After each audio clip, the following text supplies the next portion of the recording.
History Things Podcast Halloween Special. I am so excited to be doing this for a third year now. It's definitely a thing. It's here to stay. You better start packing your full-size candy bars. That's true. That's for the History Things boys. We're coming through. So joining me, you've already heard the werewolf himself on the mic. He is a vampire. He is a werewolf. No longer an author historian. He is history. He is ancient, as most vampires probably are at this point. Ladies and gentlemen, Matt Borders is with us. Matty B, how are you doing? Doing good, bud. Always a pleasure to be here, and another exciting Halloween episode. I am glad that we've kind of kept this up as a thing. I'm super excited about our topic today, and it's going to be a good time. I like your Halloween costume. Oh, yeah, right. I told you when you arrived that if we put a little safari hat on you, we'd be having a good time down at that. That's true. I, of course, am not wearing my Halloween costume because I am lame, and this is not actually Halloween when we're recording it, but we're in a spooky mood anyway. That's right. We are here to talk about something a little macabre, a little grisly, something for me that just a moment ago in pre-production basically became acutely, I became acutely aware that I thought I knew things and I don't. We're going to go like super deep on certain things now, and it's going to be a little gross. But I'm excited. I'm super excited. So to help us this Halloween get into the macabre and weird here, we have a very special guest. Somebody that we've known through the overlapping circles of history, directly and indirectly, for quite a while now. But we finally just got him here in the studio, in the war department, in the flesh. Of course, we are joined by Dr. Jim Broomall, who is the director of the George Tyler Moore Center for the Study of the Civil War and associate professor at Shepherd University. What's going on? Welcome to the Halloween show. Thank you, Pat and Matt. I appreciate it. It's very eerie. That's right. Very pleased to be surrounded by skeletons and ghost town hats and all that comes with this season. So thank you. Selling it better than you, man. I'm excited to have you here on the show. Why don't you tell our guests, why don't you tell our listeners a little bit about yourself, a little bit about the work that you do, and sort of maybe the Center for Civil War Study itself. Sure. I mean, I think like a lot of people, my interest in the Civil War stems from my childhood. My parents had me out on battlefields and in antique stores when I was very little. Yes. And some people grew out of it. I grew into it decided if I could turn this into a profession. And I was fortunate in that I was able to pursue graduate studies and eventually a PhD. And while I taught for a while in Florida, which has some Civil War history, and fascinating, 16th and 17th century Spanish history, it wasn't the area that I adored. And when I learned about the opportunity at Shepherd in 2014, I was primed. I'm from the Mid-Atlantic, and we are literally at the crossroads of Civil War history. Antietam's right up the road, Harper's Ferry is just down the road, Gettysburg, and so on. And so the center itself was founded in 1993, and it was transformed in 1995 by from a gift by the actress Mary Tyler Moore. And so she donated was an ancestral family home, the Conrad Schindler House, to the Shepherd University Foundation, and that became really,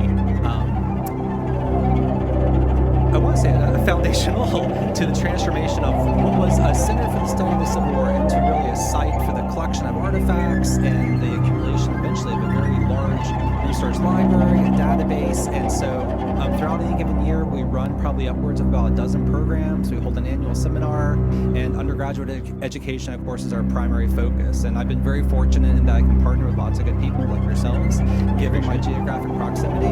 And so it's really been a wonderful almost decade at this point. We've raised 3 kids there, and we're having a good life. That's awesome. That's wonderful to hear. And the center is awesome as well. I mean, I've utilized the research library there for some of my work, and been fortunate to help out on some of those programs as well. It's a really great place. I was noting when you were talking about just how central, this is to so much. When I am at my site, I do discuss, we are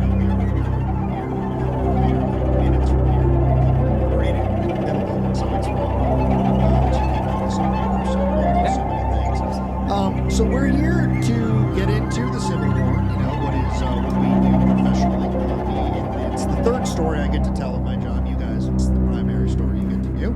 But we're getting into not a battle story, but maybe a story that surrounds battles, involves battles, but we're not talking about how this unit moved across the field in such a way, potentially, maybe, who knows. But we're here to really talk about the macabre stuff that happens when the fighting is over. or maybe even happening while it's ending. I don't know. And this story is sort of new to me, and I'm tiptoeing around it. Dr. Broomall, how do we introduce this subject to our guests? How do you introduce the subject to our guests? What Ken are we Burns. here to talk about? It all starts with Ken Burns. All right. Really? Okay. So Ken Burns, in many ways, transforms how I think people think about the Civil War, and it introduces the Civil War as a topic to literally millions of Americans. PBS, their ratings soared in 1990. Ken Burns has, I think, a very thoughtful, artistic creation and narrative, and it's a compelling story, and indeed it was formative in my early years and how I thought about the Civil War. But it has a sort of romantic overlay, and we have to always be cautious. Right. And so it's going to start then with a story that he rehearses very well, and it gripped millions of viewers, and that's the story of Sullivan Blue. Yes. So Yeah. I'm going to turn it back to you all. Yeah, tell me what it is. You Very know this. familiar with the letter of Sullivan Blue. It's that very famous, like, why we fight, what I'm willing to sacrifice, my dearest Sarah type of thing. And as we know, he, is killed in the war. But I don't know much else other than the story of the letter being written, how he felt about it, and what ultimately became Sullivan Blue. Okay. Much past that, I am unaware. That flat line, the way they present it in Ken Burns' series, reading the whole letter, it's very romantic, as you put it, and then that just flat deadpan at the end. Sullivan Blue was killed at the First Battle of Bull Run, and you're just devastated by the way they present that line. But what does happen to Sullivan? So, and again, I don't fault Burns at all. It's a beautiful way he creates that narrative. Right. But I think it does leave us wanting, because there is this deeper story that actually is incredibly well known to 19th century Americans, and I'll get into that here in a second. But as it ends up, Blue is buried somewhere off the battlefield nearby, and he, like hundreds of Union soldiers, presumably was going to rest in peace, right? There's lots of ideas going into the Civil War era about the sanctity of human remains and about treating the wartime dead especially in a reverential way. And as it ends up, Sullivan Blue will be exhumed. His body will be dug up, and the body in turn will be boiled to remove all the flesh. And again, listeners, at this point, if you're at the pre-lunch hour, you might just want to hold off on eating. Yeah. And his head is decapitated. What? Wow. And this is a story, again, that some folks know well. It's popped up in HistoryNet, and over the years, I think different people have rehearsed it, and it's a fascinating episode, but it's going to give us an entry point to a much broader story. So time out. So you just wrecked the documentary for me. First of all, it was already being wrecked because we've been doing such a good job getting into this information age of study where we can look at what things that we knew then and evolve them with the information that helps us grow that understanding now. And so I'm kind of like already watching the Ken Burns documentary evolve into a dated but very nostalgic thing for me personally. But now I don't think I'll get past the story ever, because I'm like, how can you watch this? Sullivan Blue gets cooked and tracked. His head is gone. The man. It's not romantic. it's It not is unromantic. I'd like to think Ken Burns was just like, and the rest, oh, dear Lord. PBS. We'll close that episode off. We got to do a whole investigation of who made that edit. Was that Ken or was that PBS? Oh my God! Because you're right. Because I get caught up in the majesty of this documentary. And we won't go into the documentary, but I was 6, when that came out. So I turned into a Civil War. I don't want to say buff because Matt hates that term, and I'm trying to work past that. But I became enthralled with the subject, and I wanted to study it. And it was that documentary that got me into it. And it was the magician of voice, Shelby Foote. I was wrapped up in that stuff, but now I'm done. I can't do this. Well, and it's important to remember, Burns taps into an idea that, again, 19th century audiences sort of primed him to do. And if you think about the first episode, within 10 minutes, he takes us all the way to one of the later reunions, and the hands across the stone wall, and the bloody chasm, and, is healed. And so that romanticized overlay is part and parcel of a narrative tradition that goes back to the 19th century. And Burns embraces, but remember, he by his own, accord says that he's conducting what he calls emotional archaeology. So he wants that story to grip your heartstrings, and you think about it certainly deeply, but then this whole other layer that we're now going to be talking about exposes just a very different type of war and a very different type of experience, and one that in some ways, as I'll kind of talk about here, it's a bit sui generis, but there's also other examples of it. Poor Sullivan. So, yeah. Poor Sullivan. And I think the question you might want to start asking is, well, do we even know this to be true? Like, is this apocryphal? Is this hyperbolic? Or, what's the evidence here? Sure. So, what I found, and again, this is stuff that I'm not the first to find by any stretch, but in 1862, Congress actually conducts an investigation on supposed atrocities committed by Confederate soldiers. And they look specifically at the Manassas embassy. It's a broader investigation. Benjamin Wade, the Ohio senator and later radical Republican of the Reconstruction era, sort of spearheads the investigation, and they begin to accumulate some pretty ample evidence both from enslaved and free blacks who are present around the Manassas area, and then from citizens who go back to the battlefield after the Confederates have vacated the area in 62. And most of these folks are going back, looking for their loved ones. They're going to reinter them, probably up north in family cemeteries. And then these reports start coming out. There's one guy from Brooklyn, another guy from Cambridge, Massachusetts, and they say, we went to the sites because they had been, basically given notification as to where the bodies can be found, and instead they found disturbed graves. So they started to use material culture, the clothing that some individuals wore, to identify their loved ones. And in several different instances, they found disturbed graves, clothes, but no heads. So Sullivan Ballou was but one among several, apparently, bodies that had been disturbed, in his case the most horrific. And the way he's actually identified later is by William Sprague. And I guess they had stripped Sullivan of his clothing, put it into a set of bushes to the side, and then took the boiled bones and sort of buried them. And so Sprague found the clothing, and then that was how he identified the grave site, and then that's how he started to piece the story together. Now, the one key piece of evidence here to suggest, well, this is just simply Northern ire at this Confederate, rebellion, there is at least one Confederate soldier at Manassas who says, some of my comrades are digging up buried bodies. He writes home, and he says, and they're taking apart the skeletons. That's so gnarly. Yeah. And then one of the local blacks testifies that they were also taking fingers and transforming them into rings and then selling them at their camps. And so all this comes out in 1862 through this congressional investigation, and the Liberator in particular republishes huge portions of it. And audiences are electrified and horrified by this, because this overturns so much of the sanctity of human remains. Because remember, if we go back to the Middle Ages, human remains are often carefully cataloged and gathered and put into great cathedrals and worshipped as sacred remains. Memento mori. Exactly. But in these instances, no. Human remains are being transformed into essentially souvenirs for the distribution among loved ones and for the use among soldiers. That makes me think of one of the reasons they were so interested in burying radical. Yes. So they're doing this in Manassas. They're doing this in Bull Run, right? July 1861. That's supposed to be the only fight, right? That's the fate of the Union and the fate of the attempted Confederacy, right? I wonder, and I want to wonder this out loud because I want to wonder the part, like the 2.0 part, the B part of this. So I wonder if this is happening because they think this is the end of the great struggle and they need more one, or they're in that bloodlust moment of just like, take trophy. I want to ask that, but then I know that there's later 62, 63, 64, 65 perhaps stories you're about to tell. So it's like, well, it happens later too. So I wonder where somewhere in that thought, like, how does this even start? Like, what possesses this to happen? So, and I think one of the ways to think about it is it's not either or, right?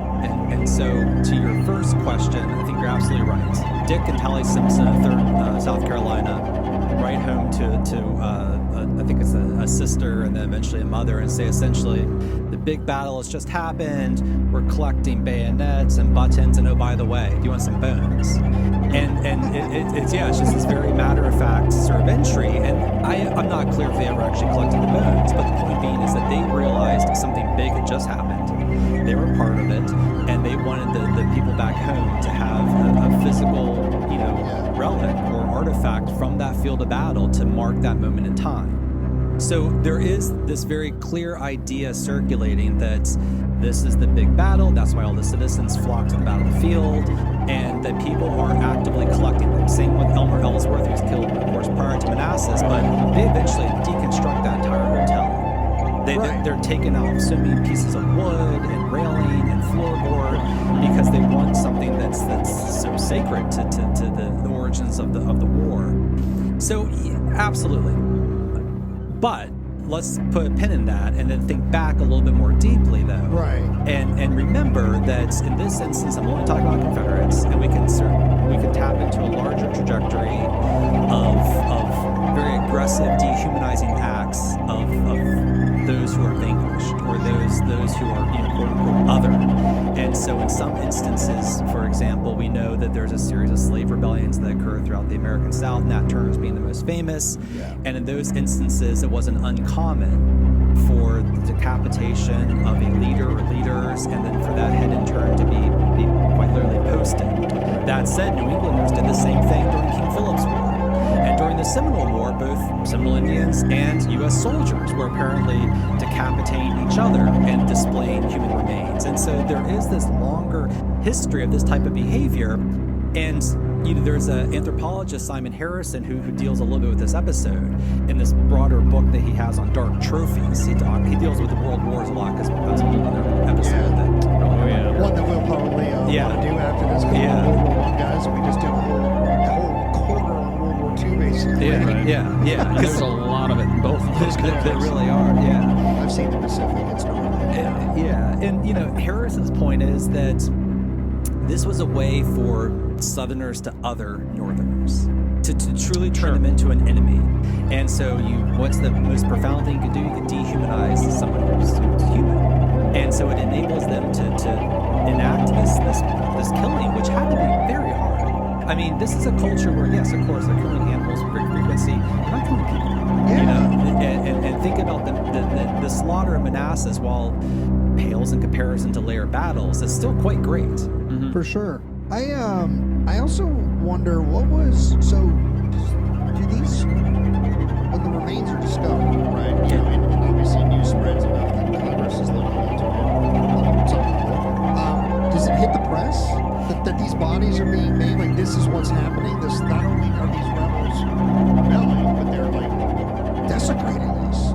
Yeah. So there's two veins here. So the first vein is, there's a lot of just replication of the reports themselves. And so there's also commentary that, like the Liberator, for instance, some of the New York newspapers is running. So they'll admonish the secessionists, they'll admonish Confederates, and then they'll in turn reprint testimony from the hearings. And again, the hearing is a book that's about 80 or 90 pages. There's pretty extensive testimony. But I think my sort of favorite piece of all of this, though, are the cartoons that come out of this. And so there's two in particular, and one is called The Rebel Lady's Boudoir.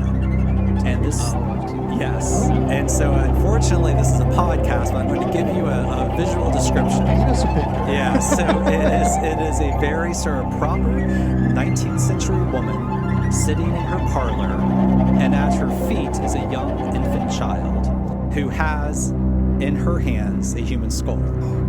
Then, the baby? Like the infant? The baby's holding the skull.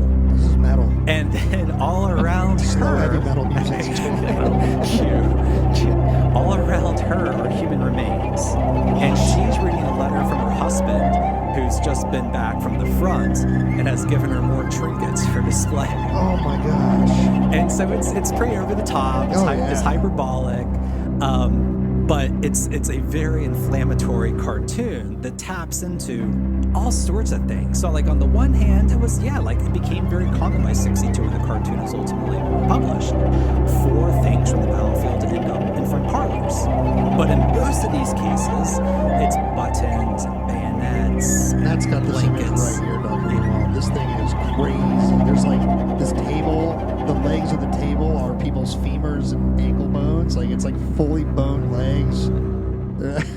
This is wild. And we're going to publish this in the social media post. This is crazy. And it's interesting that you bring up this particular, I guess it would be a political cartoon, because I'd heard inklings of this happening after Manassas, and I thought because of this, it was more of a propaganda piece. Now, this is obviously something of propaganda. There's a hand nailed to the wall. But I thought the whole thing was pretty much just propaganda. So this is fascinating. There are 7 skulls in this image. Oh my God. All right, I'm done. I'm done. We're going to post it, but that is an incredible image. Well, so there's another one, Matt, that I'm going to give you here, so you can look this one up too. That one is I won't say the best because it's obviously quite dark. Quite dark. But and that's a common trope that you see in cartoons where a woman is quote unquote not doing her quote unquote duty, and so the child is left to her own devices. And in this case, she's playing with a human skull. There's a really famous cartoon from the Revolutionary era, the Tea Party in Edenton, North Carolina, and that is the baby's being urinated on by a dog because the women are too politicized and not engaged. So anyway, it's a common. There's a series of devices that are being used in there that probably 19th century audiences will understand. Sure. The other one, that's Frank Leslie's. Frank Leslie's, if you want a good view of the war, go to Frank Leslie's. Okay. The not only the reporting, but then the lithography, the iconography in there, it's a much more sort of grim vision of the conflict. Harper's Weekly pulls back quite a bit, but that said, Harper's Weekly does have a great cartoon from the spring of '62 called "A Bit of Secession Industry," and this one creates the narrative that intercepted on way to Liverpool is a blockade runner filled with human remains. And then, so they have this cast of items, including this almost like a bust of Jeff Davis, and it's a necklace made out of teeth. It's a bunch of human hair, more skulls that turn into goblins, and again, it's sort of playing on these same ideas. And again, in neither instance can we confirm, and we should in fact deny that these cartoons are real, Sure. but they're tapping into broader anxieties because these 19th century audiences worry about the fate of their loved ones on the battlefield. Yeah. And what happens? Well, now we have a congressional report that demonstrates, at least in some instances, the fates will never be known because the bodies have been so desecrated and the graves are entirely unmarked, and now in the worst instance, they're being exhumed and then essentially transformed into souvenirs or relics. And so it really speaks volumes about the anxieties of this period. I couldn't imagine seeing that, wondering about I guess what I'm saying is maybe what a trigger it would be to be a widow to have confirmed that say you were Sarah. Yeah. You were Sarah Ballou, and you got this definitive confirmation that your husband was basically boiled and beheaded, and you don't have any visuals of any macabre. You heard about it, maybe you saw the collection of bones and things, but you didn't see any of the detritus carnage.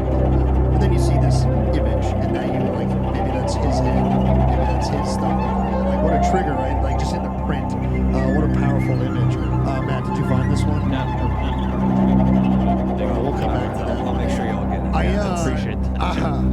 I'm so excited that this was just an 1861 story. So right out of the gate, we took one of the most famous, initial engagements of the entire story, lore, and atmosphere of the Civil War. Because a lot of people come to it through the Ken Burns documentary. You're immediately greeted by Sullivan.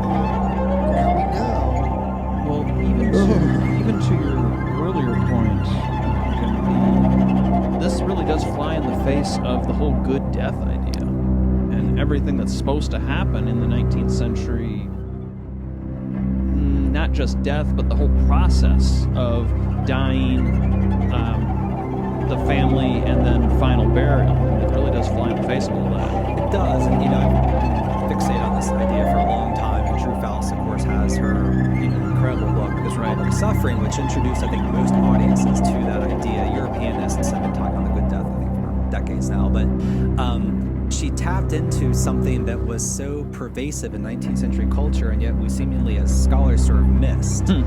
And what we find is that, of course, over the course of this conflict that escalates, in which there's so much movement, in which armies are given 24, 48 hours to conduct these hasty burials with mass burial trenches. Identities are quickly lost, and Faust cites that 40% of all Civil War dead are unknown. I mean, to me, one of the most powerful spaces is a national cemetery, and seeing that word on marker after marker after marker, and then you can just start thinking about, in turn, tens of thousands of families not knowing the fates, because of course part of the parcel of the good death is knowing the fate of your loved one, ideally having their remains in close proximity to the family graveyard or to the family church.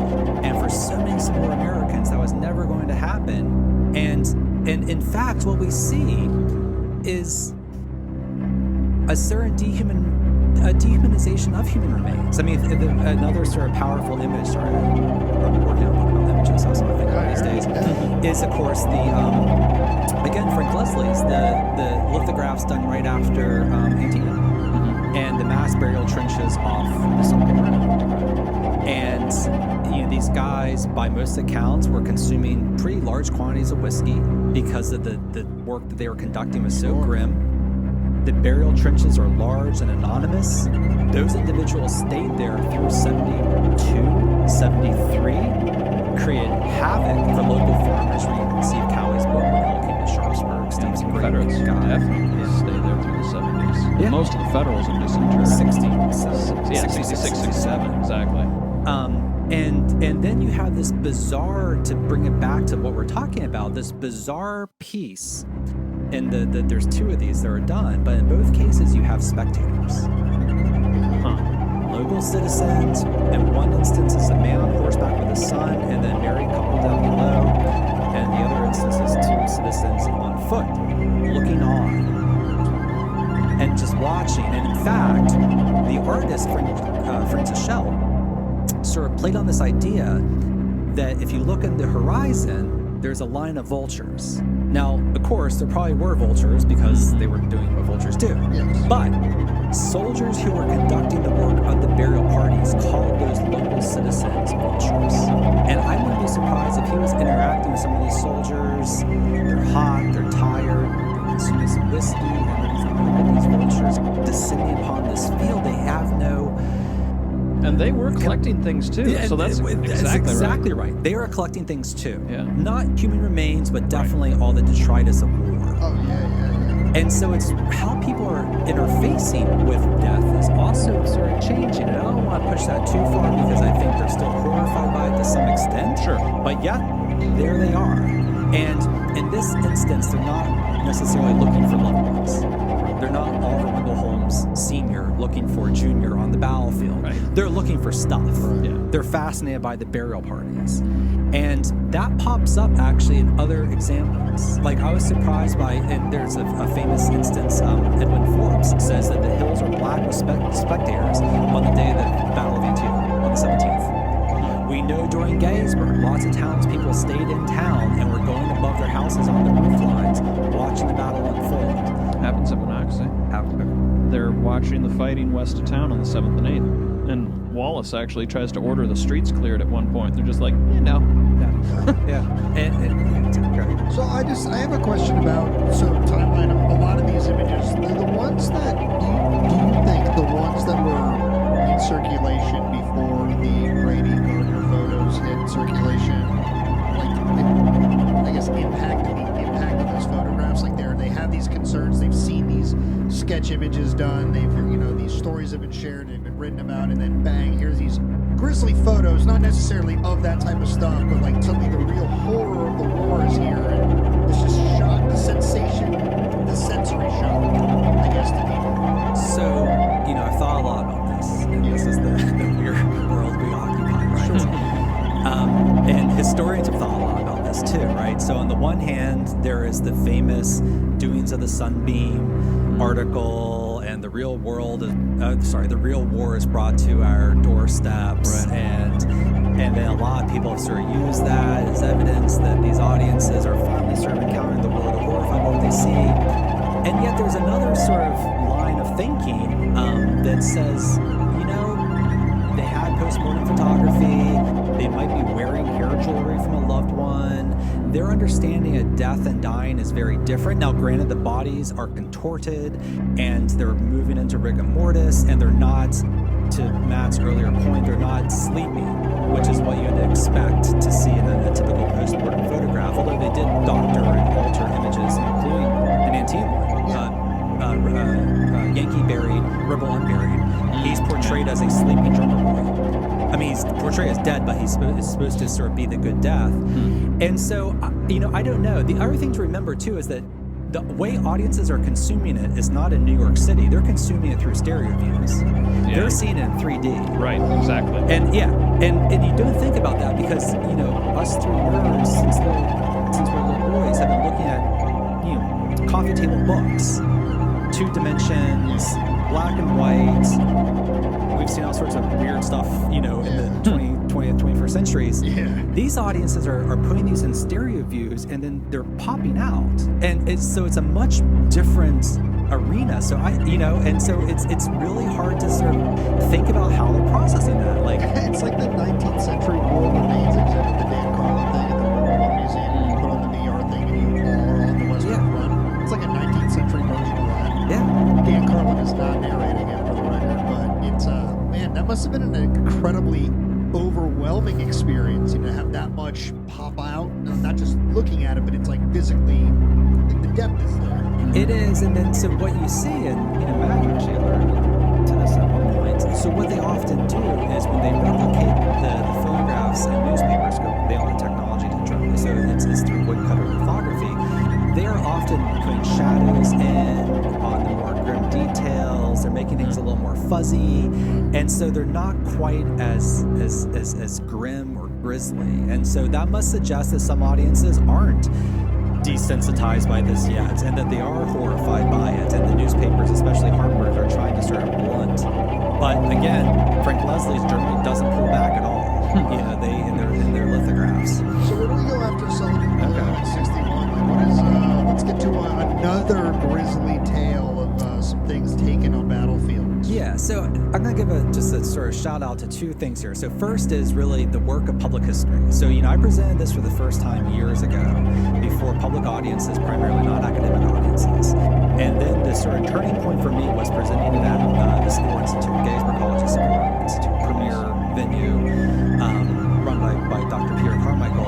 And I got so much feedback because I kind of had thought, is this like a bizarre one-off? And then people just start giving me like example after example after example of this.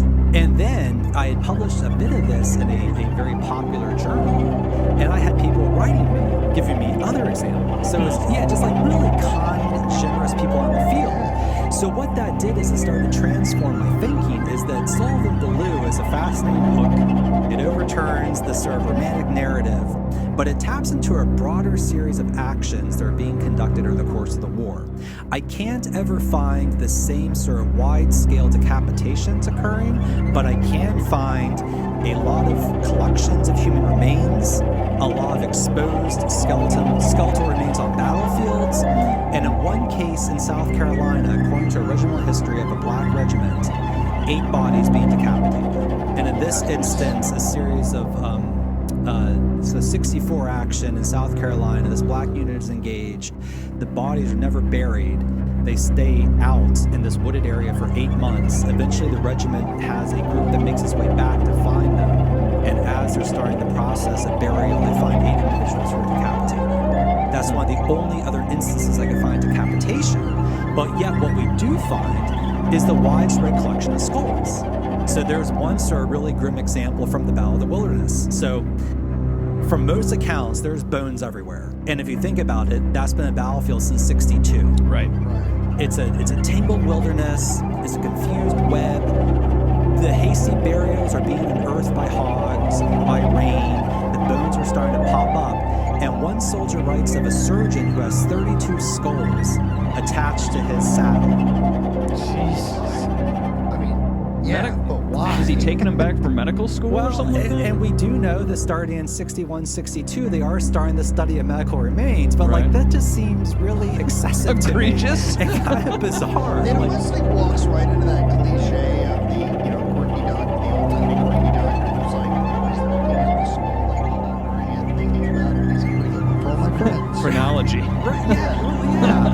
And you know, and then in other instances, the Metropolitan Fair in 1864 has this extensive catalog of items, including Elmer Ellsworth's blasted frock coats.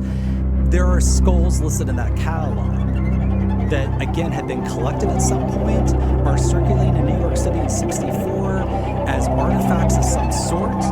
You come across a lot of soldier accounts who are commenting upon the sort of unearthed human remains. I got a guy from 62 who uses, and this is really terrible, he comes across on the peninsula a small cemetery, citizens, not soldiers. He takes the skull of an infant and turns it into a soap dish. Son of a bitch. Jesus. What a bastard.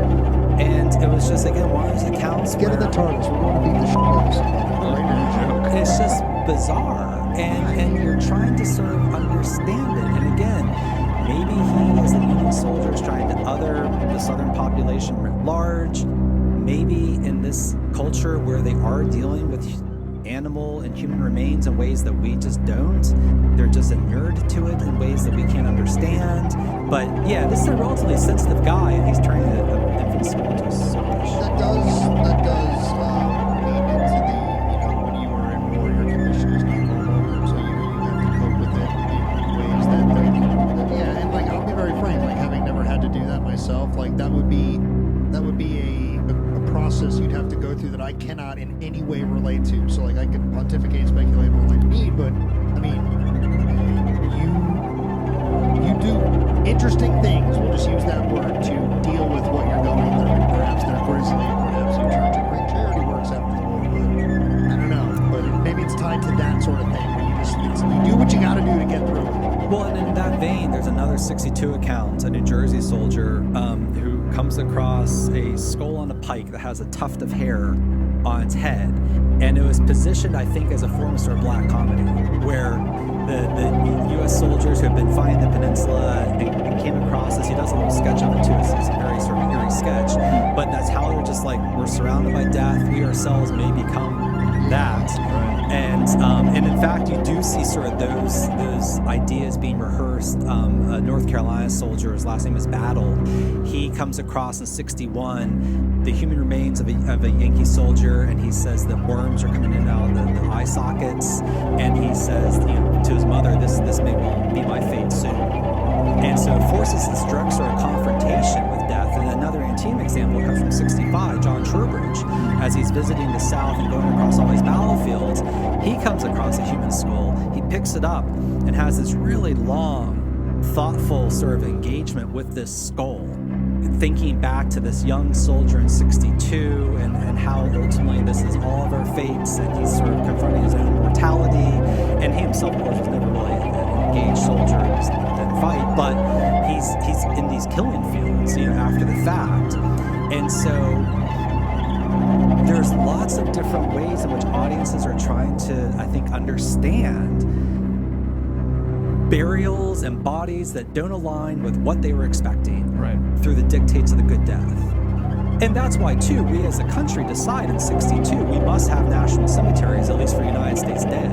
Although those spaces are debated. The Antietam one is debated as to whether or not it's going to be Union and Confederate, as were many others, but they ultimately are spaces for United States soldiers. But something had to be done, right? This is not ultimately how we should treat human remains. They must be sanctified in these quarantined, carved out spaces, because in Virginia, especially where most of my research is based, there's bones everywhere. Virginia's a graveyard. It is, and you look at the 64 photographs in the wilderness. Oh, yeah. There's a couple of those Orange Plank Road photographs where there's skulls that are being positioned. There's the famous John Reiki image taken at Cold Harbor with the black burial party. Right, the wheelbarrow. Yep. Yeah. And in that case, it's used later to sort of censure white Southerners, saying essentially, you buried your dead, but you didn't bury your own. I doubt that's probably true. I'm sure the bodies just got unearthed over time, but it was used as against sort of a form of propaganda. Look what they've done. And this is in 66, after the war's over. Let's not let bygones be bygones here. They did some atrocious things, and here's a clear example of it. Yeah, I was thinking that when you were talking about the Black Regiment in the Carolinas that had been left in the woods for months, I was like, I wonder why they were not buried, ties to the greater themes of the war. So,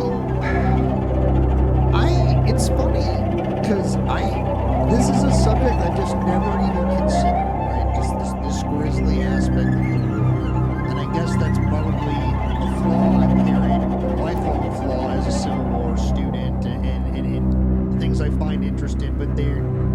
in a way, as much as I try to keep a realism, I find my way back to the romance of it. And maybe it's a safety net, maybe it's a little security blanket, but like, this is super grisly. I mean, some of the things we're discussing, and it's, the fact that we're discussing it the entirety of the war already it's pretty low. So that's not wrong.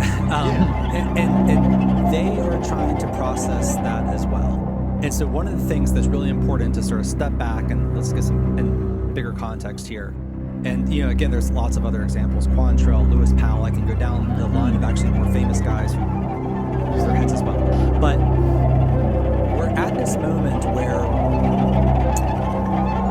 artists, poets are grounded in the romanticism of the 1840s and 50s.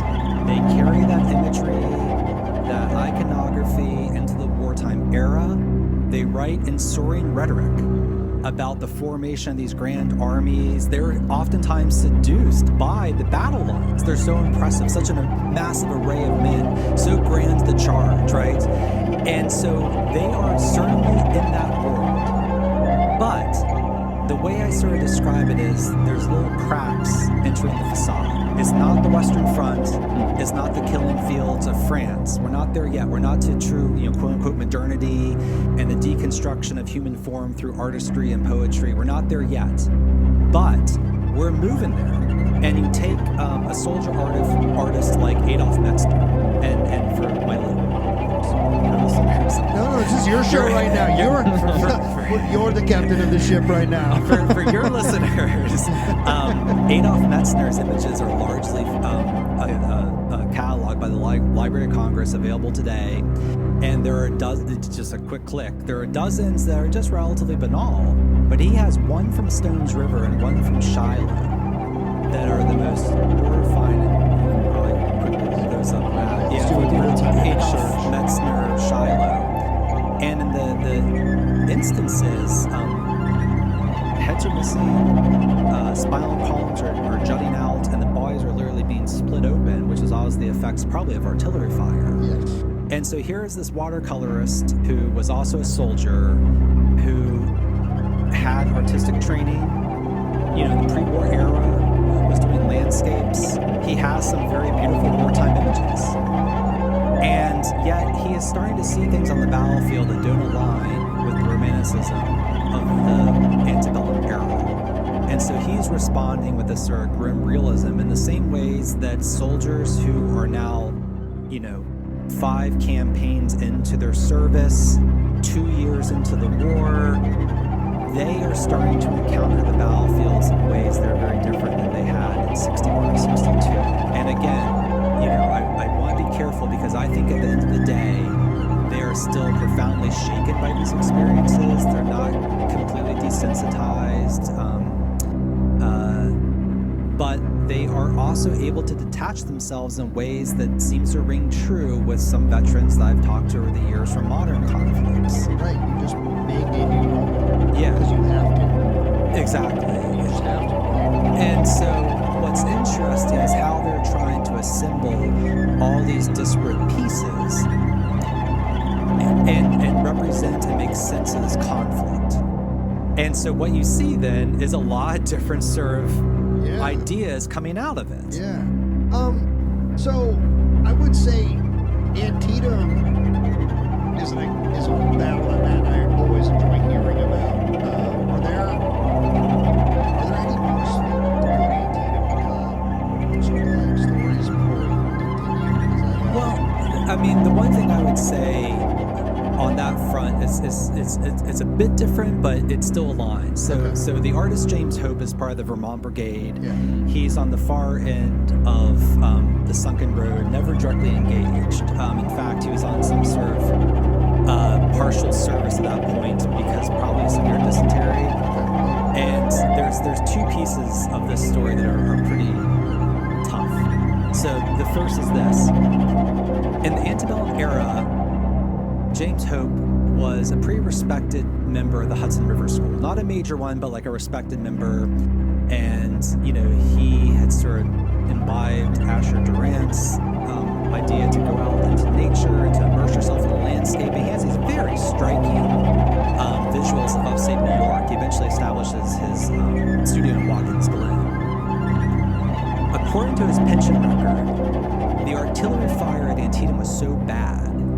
that it must have shattered his right ear because for the rest of his life, and he lived into the 1890s, he said it sounded like a waterfall, constantly pouring down his right ear.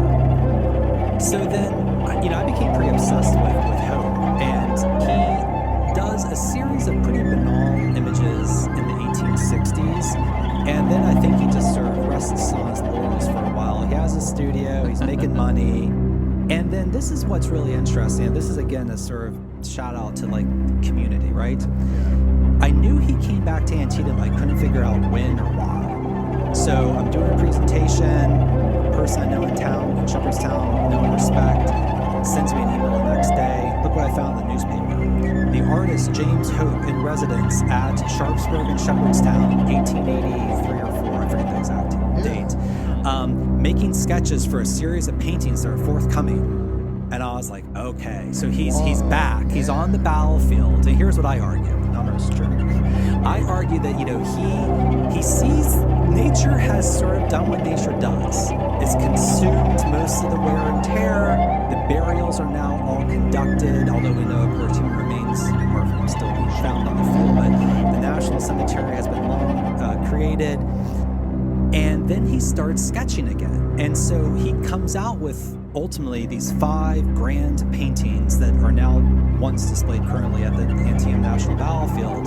They did a fabulous... The paintings. Yep, the paintings. The Hope paintings. And they just went through a fabulous restoration.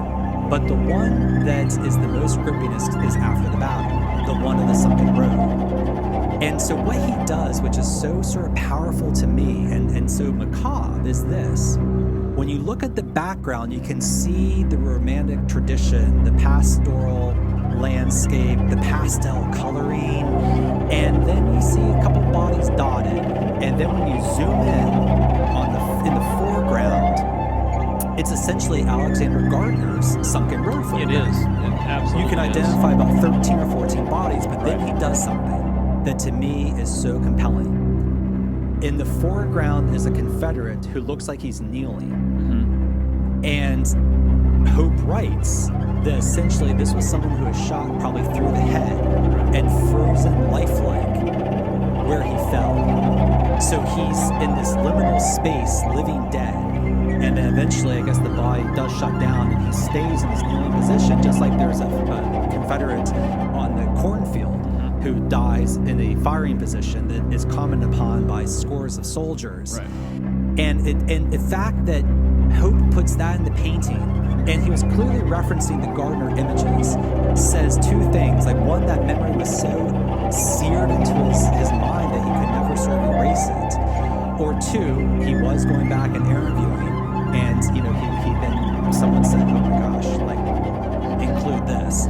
And so it speaks to everything that you're talking about, right? He's still sort of immersed in this tradition of Romanticism. He's still immersed in the Hudson River School, but yet he's responding to this horrific combat that he saw that left him permanently disabled for the entirety of his life.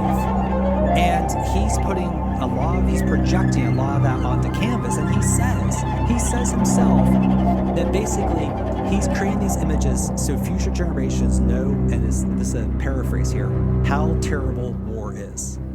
So like this thought I'm having right now is, here we are generations later, right? That 7 years ago, or 7 years later type of thing, and we're still emerging from this romance, and I wonder how much of it's just our old European roots that just continue to pervade our society where we just possess. So it's like this one thing exists definitely here in the 18th century, and here we are in the 19th century, and I just wonder if these little galaxies touch in a way through the concepts of like the good death.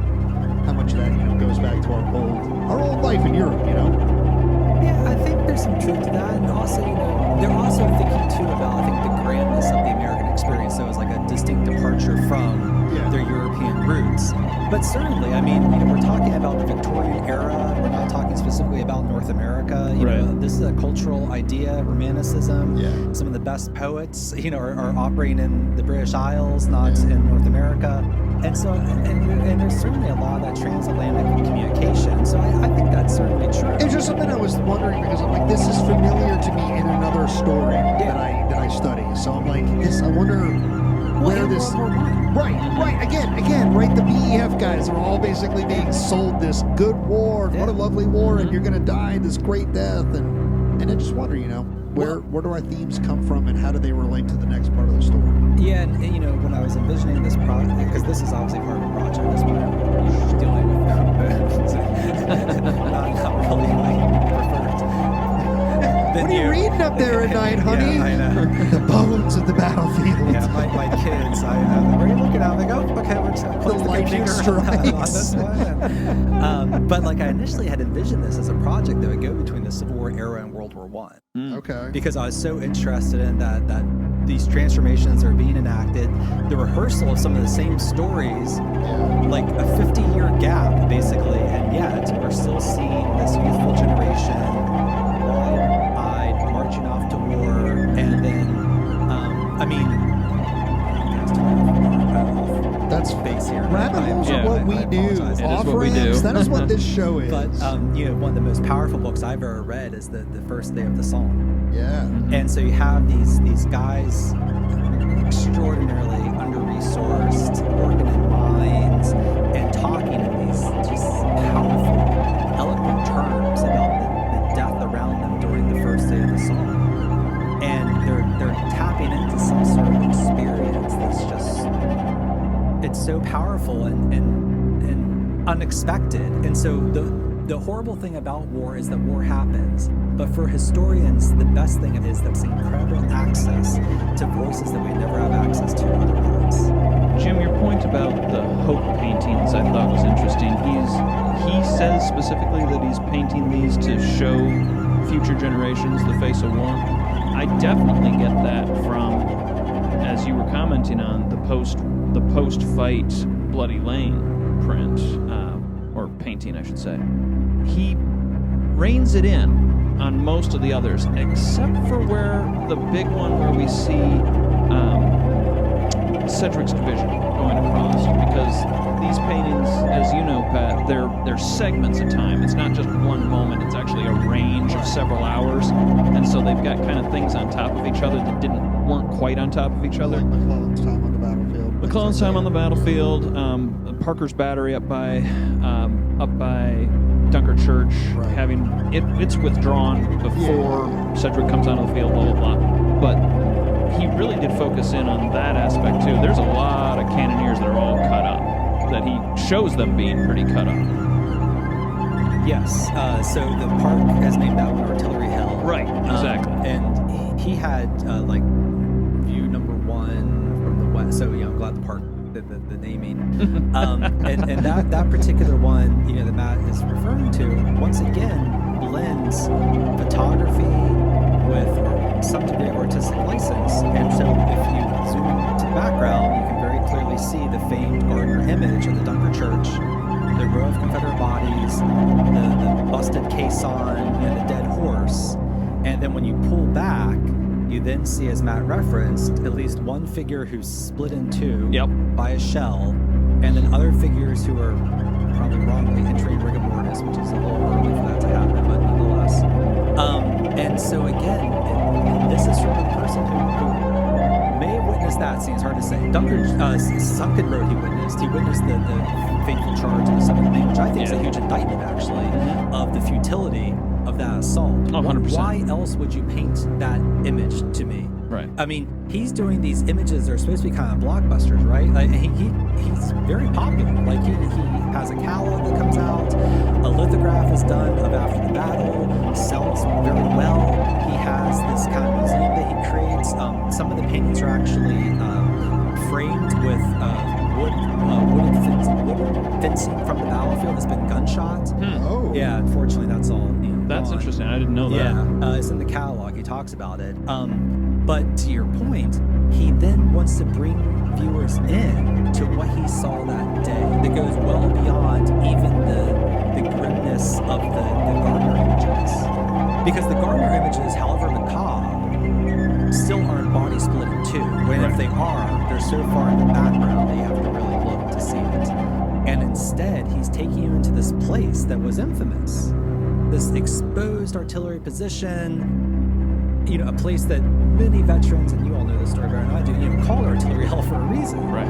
And so he's immersing them in that area. And what's interesting is his own transformation, because he does an image, probably in 62 or 63, of McClellan's army on the peninsula, Harrison's Landing. And he says that you can, he represents all 80,000 soldiers. Wow. And they're not like, not every face, but you know what I mean. And then he says he did that image in 62 or 63 to show how grand the army is. And then, at the end of his life, he does this painting and these paintings to show how terrible war is.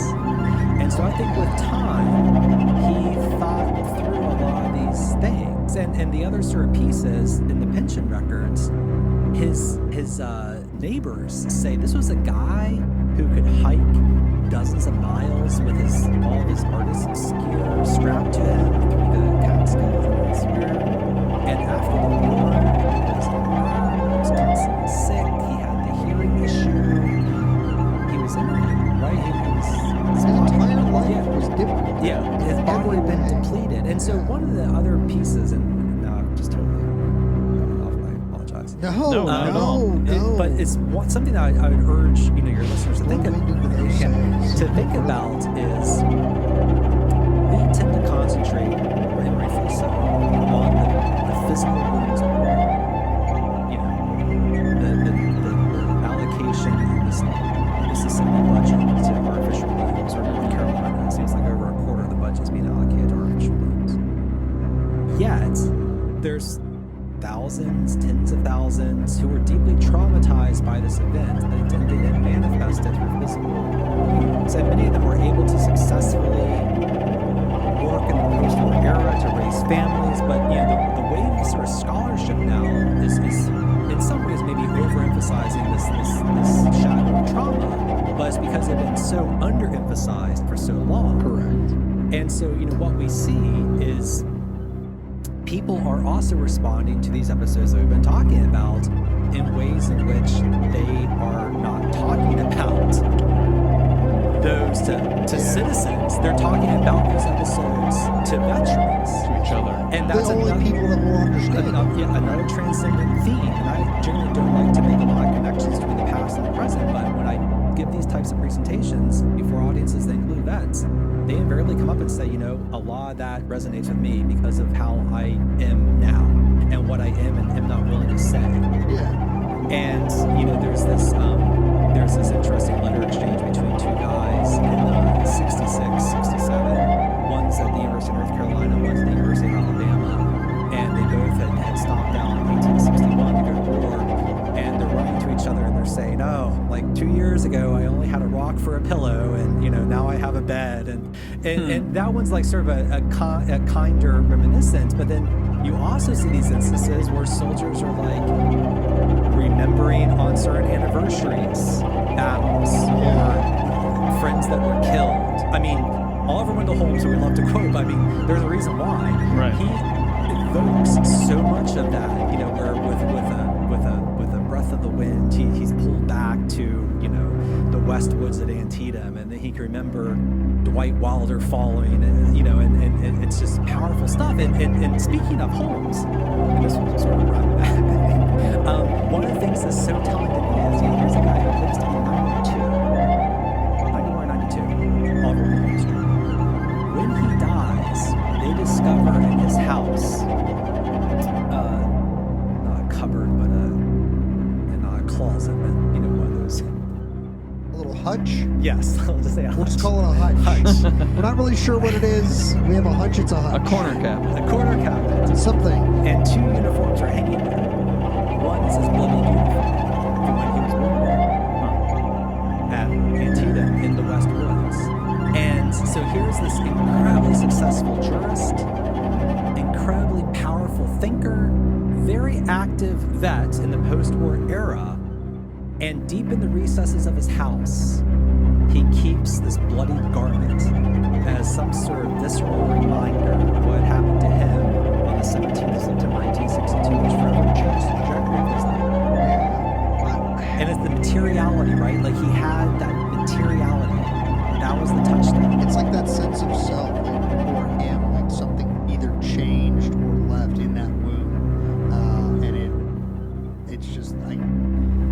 It's a very powerful thought, the emotional connection, the ways he processes. I'm curious if he ever engaged with it, or if it was just he knew it was there, and that's not necessarily. Or like took it out and look at it. Right. Just open the door. Okay, it's there. This is my touchstone, like you were saying. Or if it was enough for him to just know that he had it. Didn't need to engage with it. Maybe not even thought about it most of the time, but just knew it was there. I think that one of the reasons that we like Oliver so much is because he taps into that humanity that all of us look for in storytelling, in experiencing things vicariously, right? You know, we all yearn for nostalgia, even if you don't actively yearn for it. Like, when you experience it in most ways, it's enjoyable, like a song. Oh, that takes me back, you know, or a certain smell, the wind, which is why when he talks about things like, and with, the wind, I kind of go back, it's like, we all can relate to stuff like that. I mean, that's literally a very human thing, but to be able to write it in such a way that it makes that kind of sense to so many people, so many different audiences, I think why we keep going to that is because it's like he's spelling out what so many of us do, even in today. Like, even in today, we live that way. I'm a nostalgia guy myself. I wish the 90s were still around, man. The music was great. There was neon stuff everywhere. It was like the 80s hangover of neon. It was awesome, man. Grunge music. Well, yeah. Did you like grunge? Did you like Of grunge? course I did. Yeah. I love Nirvana. Absolutely. I mean, I went to high school in the 90s. Okay, so I'm right. a bit older than you are. Yeah. So that was, I wore more flannel and cardigans, although that's still sort of my fashion. But I mean, but the point. A lot of flannel. A lot of flannel. But the point that you're making is, this is important, is everything's visceral though. It's sensory based. And so again, I'd urge your listeners, get beyond those primary sources that we love so much. And that's where I think most people have their access to the battle narratives or the wartime experiences are through this huge treasure trove of printed primary sources. And yet, sometimes the photographs or the artifacts are sort of window dressing only, and yet they clearly are communicating things more powerfully than the written word. And to bring it back, I'm shocked I can do this. To bring it back, That's why you're who you are. yeah, to bring it back, what I think horrified audiences so much. If you had heard about Sullivan Ballou and other Rhode Island soldiers being exhumed, that would have been bad, and that would have been sort of terrifying and frightening and sorrowful. But to then see these cartoons, these visual representations of the appropriation of human remains, which were widely circulated, Frank Leslie's and Harper's had very wide distribution, hundreds of thousands of readers. So there's a good chance many northern audiences saw these cartoons at some point. Or to see for the first time the Gardner images through a stereo view. That far surpasses any sort of newspaper article or even letter from a loved one in communicating the horrors that are unfolding. And that's why the medium of expression is so powerful.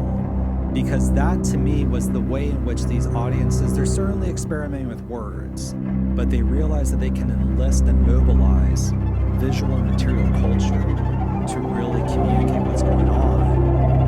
And there is quite literally the distribution and redistribution of millions of objects. So, as the war moves on, right, it takes on various, and the war evolves through its own kind of process of, growing up out of the Romantic era, right? When the war starts, even though we've had these grisly stories of Sullivan Ballou, it does kind of carry this romance in weird ways through the 62 year. It's really when the summer of 63 becomes 64 that it just becomes this violence. And that's how I usually describe it, is by the time the war has become about emancipation, by the time you're seeing the real backdrop of what made the war happen become the forefront of what it's being waged for at this point. Violence is, the fights are heavier, they're bigger, they're more destructive. Do we see the continuation of this? I guess we definitely see the successful dehumanization. That's reflected in the violence of the fighting. But in the aftermath of the fighting, how successful was that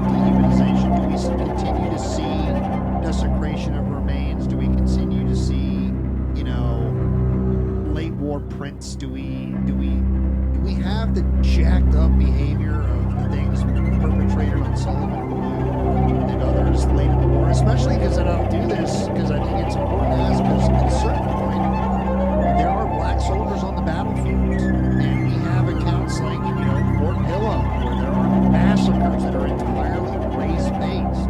Crater, Saltville, Camden. I mean, it goes on. Yes. Lusty. It goes on and on and on if you dig into it. So when you get into the violence period, the hot 64 year and things like that, do we see this dehumanization in the aftermath of battles play out? Do we see it play out on racial levels? Do we see it play out on just the north-south levels, geographic levels? Does it continue? Yeah, I mean, and, this is where I've been searching the most recently and expecting to find stuff and not. Really?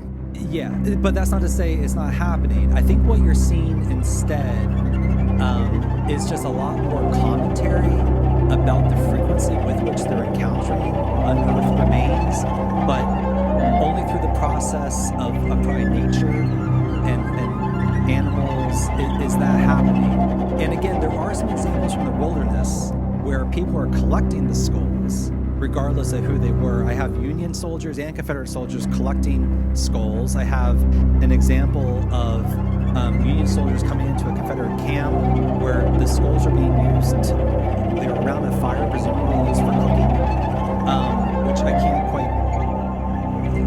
Like fire pit stones or something? I think it's very vague. Yeah. But what I'm not necessarily seeing is the widespread desecration of graves. Rather, I think they're making their mark by creating these anonymous burial trenches and not making any attempt to mark them or to denote where the bodies are. That in itself is a form of desecration. Yes. But nothing so blatant as necessarily the decapitation. And again, there are some examples like Lewis Powell, going to the very end of the war, right. One of the Lincoln assassins. His head is eventually removed from his body and has its own sort of history. William Quantrell is another example of that happening. So there are these sort of one-off episodes of it. But that's where the Manassas episode is in some ways a bit sui generis. There's not scores of examples of the same widespread decapitation and burial remains. I don't think the conditions are there for it either, though, because remember, the Confederates are occupying this area for a very long time. Yeah. And what we don't see in the Overland Campaign is a period of quiet where armies are occupying former battlefields for long periods of time. And so that, to me, what we do see in that period is the collection of remains, though. So all the examples I've been finding in diaries and letters of someone being like, oh, some dude just walked by me with skulls. That's weird. I grabbed one. Yeah, they're just collecting. I'm sending it home to you. Yeah, just collecting them. I think what's maybe where we can go with this, which is interesting too, though, is so now what happens though in that 65, 66 period, because presumably there are maybe thousands of examples of this, we don't know, but thousands of human remains that are in private repositories. And so there is something that happens between the 1860s and the 1880s where much of this material culture, be it bloody garments, be it bullet and wood fragments, be it skeletal remains, they lose some of the power. And so by the 1880s or 1890s, there's a real shift away from private repositories to public repositories. And they in turn become problems for museums in the 20th century. Yes, they do. You're like, I have all these bones. And that's basically somebody dropped off in the 1880s. Yeah, well, and there's a huge issue with indigenous peoples and their remains, which museums have openly grappled with. But there's also these sub-stories that you occasionally read about a small historical society in Wisconsin finds a skull in their collection that had been sort of buried in the deep boxes. Oh no, what do we do? It had been probably deposited in the 1880s or 1890s by event. And so these museums are trying to grapple with what do you do? We literally have already encountered this on our show. When we had Kevin Duffus on, he literally at one point told us that he had Edward Salter riding shotgun in his car as they were taking him for burial, and Edward Salter sailed with Blackbeard the pirate. And at one point he had his bones in a box because they were in a collection, and the family was on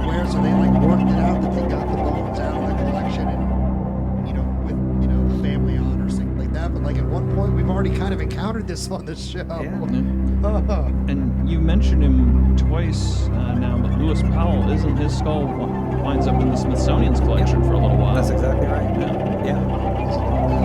No, I mean, it's been since reburied, I believe, but it was it was, I think, even marked as an unknown for a little bit. It was, yeah. And it had an item number like 4936, or I was looking at it earlier, I can't remember exactly, but yeah. So, because I had this deep need to understand, is all of this collecting, is it all memento mori, or is like, because my brain is like, is there a usefulness to having the bones, things like that? Like, because, I think you can make buttons and things out of bones. Like, that's something we do with directly where I work. It's like, there's a ton of evidence of bone buttons.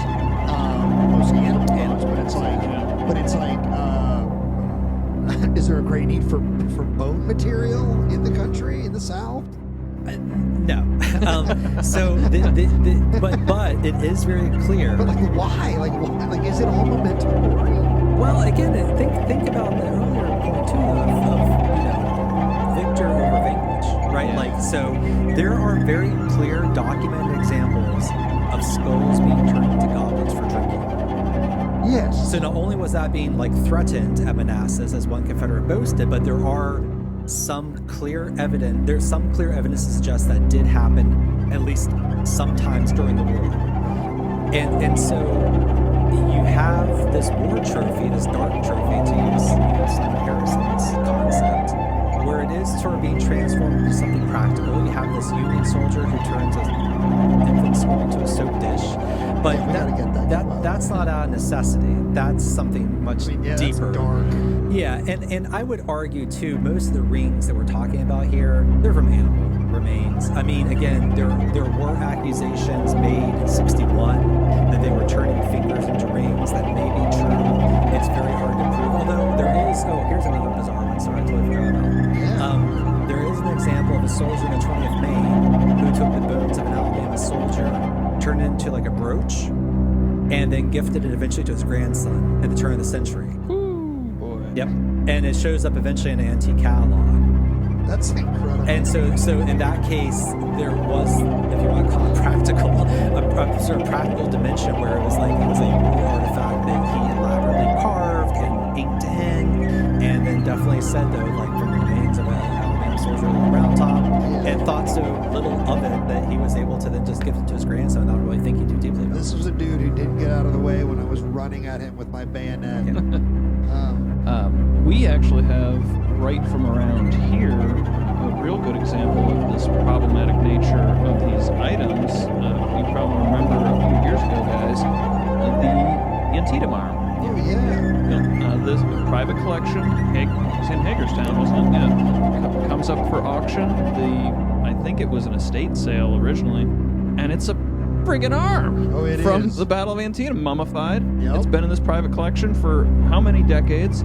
And, of course, the Civil War community freaked out because it's completely inappropriate to be putting something like that up on auction. Fortunately, a very, I think, appropriate compromise was determined. It's now at the National Museum of Civil War Medicine. Which is where I first encountered it in its story. It was on display, and you can clearly tell that was not a surgical removal of that arm. That was probably an artillery... traumatic. Traumatic, however, boiled down. But yeah, that was just sitting in somebody's collection. And I would probably guess that that's not uncommon. Right. I have heard lots of stories over the years. You guys got anything good in the bullets there at school or at the institute? Are there agents? The agents are back in the house again. No, all right, we got to stop talking about it.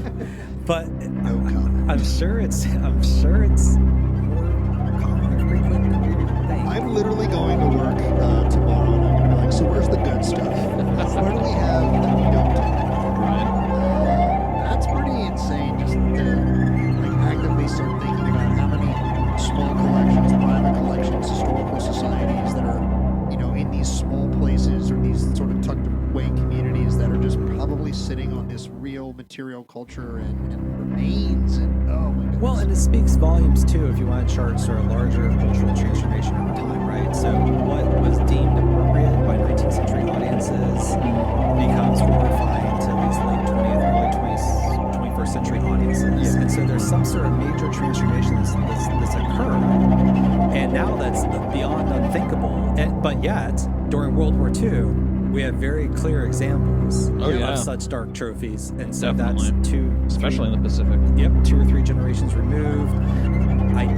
Vietnam's getting way outside my area of expertise. I don't know if there's a comparable example or not. But, point being... There are definitely examples. I in my own family have heard stories of... We'll just leave it there. I've heard stories. Fingers. Things like that. So yeah, there's definitely...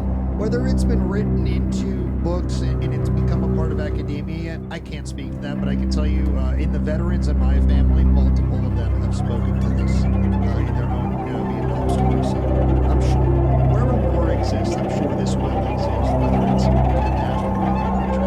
Yeah, and I guess sort of the broader point is that to bring it back again, is like, this is a really sort of suppressed narrative. And I understand to some extent why. Like if you want a public history site and you want multiple age groups to visit it, it's probably not best to, Put the blood out front, put the guts on the floor. But by so doing, we're also sort of seducing audiences, right? Into the romanticism of the era. Absolutely. And I love the national parks and I love what they do and I love the battlefield rehabilitation, but they are commemorative landscapes. Yeah. Yes. And juxtapose those with spots on the Western Front. Some of the Western Front is a commemorative landscape, but parts of it aren't. Some of them are still The red zone, the the red zone in particular has lots of issues, but there's other areas where it's deliberately sort of left war-torn because it's trying to convey a different narrative. And so, I always think it's perverse, and I'm the most guilty of it because I live near Antietam. I'm always out running, jogging, hiking Antietam. I'm like, gosh, it's so beautiful here. Rub it in, you're so active. but then I'm like, I'm in a killing field. Yeah. And on the one hand, it's good, right? We need to sort of move beyond that, and we need nature to consume and to heal.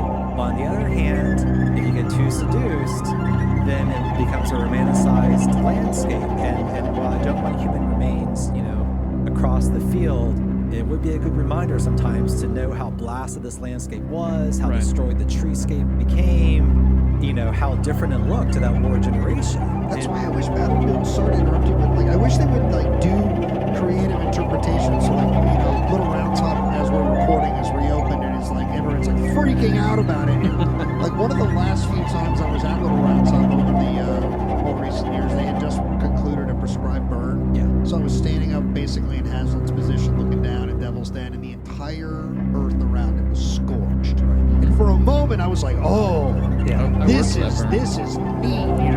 You understand that? And I wish the park had been there to interpret it. Oh, we got 2 days before the rain where this will look this way. So imagine the battlefield burned and soaked in blood, and something like that. And then to speak to your point of having to kind of remind yourself, because the time since this carnage occurred, where I work is a beautiful place now. When the sun is out, the wind blows, the fort is well preserved, the grass is very green, the sky is very blue. And in the 1770s, there were thousands of British prisoners that were suffering and starving and dying. And that wasn't just fighting men, that was women and children when you consider 18th century armies. And I have to actively remind myself in the middle of some really gorgeous days, this was a place of terrible suffering. And I don't know how to always navigate that because we are a commemorative landscape as well. Yeah, I think every tour I've ever given at Antietam, almost every group has commented on just that point, Joe. It's an idyllic landscape. It's beautiful today. It absolutely is. And it's hard to wrap your head around just how brutal that field, or any of these fields, were in that moment in time. Which I think is why certain programs like Luminaries are important. And again, it gets back to the visceral and the sensory, because that's where we're processing so much of this too. I mean, again, because it is so beautiful, we're seduced by it because of how it appears. So, that lantern of life, it's a powerful it is experience. Well, and the park, has done good work with the waysides. And Yes, they have. The imagery and artifacts, and they've been a lot more deliberate and sort of trying to step a bit away from the commemorative landscape that the veteran generation, and at least the 5 first parks, helped to craft. And hey, they were the veteran generation, and that's the vision that they had. There were reasons for that, obviously. obviously. They probably didn't want to be reminded of how, things were. But yet, in order to get the sort of fuller sense of things and not to be so seduced by it, there have to be these other sort of more painful reminders or more discussions of these more macabre, grim elements of the conflict that we tend to just sort of suppress. Which we won't have it now, but I think leads to a lot of frustration with the modern educational experience in primary school. How do you engage with subjects like these so that people can develop their minds as their minds are developing to understand these? Imagine being a kind of established adult, a lot of people are, and coming to these concepts, and it's undoing developmental years and things like that. So I think it's more complicated than even I potentially understand. But go ahead. Well, I mean, but and again, I'll bring it back to this. So there's not enough heavy metal in this show. About a year ago, I had a really good civil war reconstruction class, and they were just every year is good, but these were really smart, engaged students.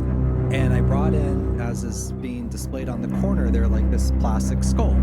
Well, that's real. Oh, sure. It's not real. It's not real. Well, you didn't hear the door lock? You're not leaving. The guest that didn't do such a good job. That was the last co-host I had. He ran his mouth wrong, and then I hired Matt. Yeah, right.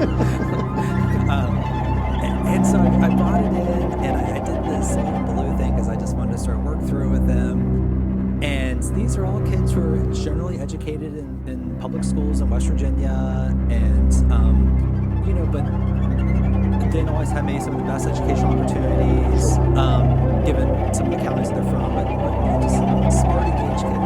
We had the most interesting 75-minute discussion I've almost ever had in a class. And so my point here is this: if you can kind of get them to the table, and they just took over.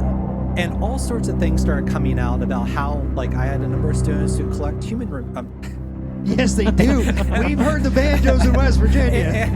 Animal remains. And so I was stuck on this humor. I'm in a basement recording these people, so send help. Help. And one student sort of started it, and then several others oh, I do the same thing. And I was whoa, it got real bizarre. Yeah. And they weren't malicious or weird or odd, but they were. And they sort of took solace in that there was other people interested in the same thing. And so that sort of sparked this conversation well, how could a citizen on the home front receive a package with a head inside that had been blown? Well, as it ends up, they've been collecting extra generations in that part of West Virginia. And so, it became really interesting. And so my point is that and I'm not a great facilitator, but you get someone who's a good facilitator, you can probably have some pretty interesting conversations, and audiences are more prone to receiving than one would think. And they're more receptive to a narrative that actually overturns the traditional one, because the traditional one is kind of boring now, right? There's a point where you can only tell the same story so many times. Right. And that's why I think if you're doing, if you're at a specific site for a long time, or if you've been writing about a specific theme for a long time, it's exciting to branch out, because you're telling a story you've always told, but you're approaching it. It's like falling in love with an old thing in a new way.